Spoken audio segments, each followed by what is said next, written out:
कहाँ से पकड़ के लाया इसको? आई बारू बंगाल से गोरी बचके। आप भी ठीक करके देता हूँ।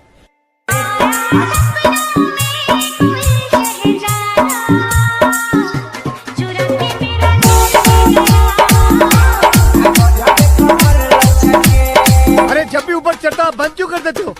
ये ढीले जरा डीजल डाल।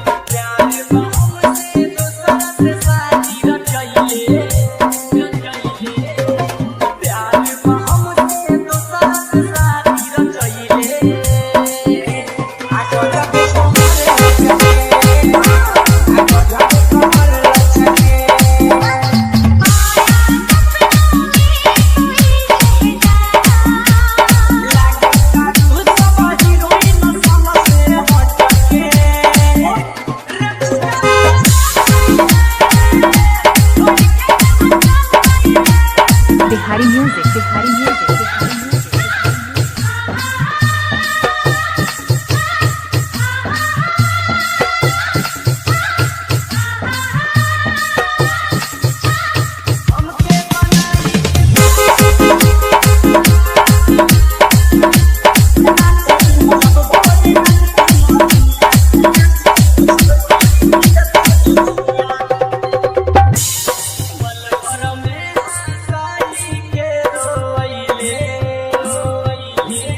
वो दुल्हन बनकर रुखसत हो गई। वाह वाह वाह वाह वाह वाह। वो दुल्हन बनकर रुखसत हो गई। वाह वाह वाह।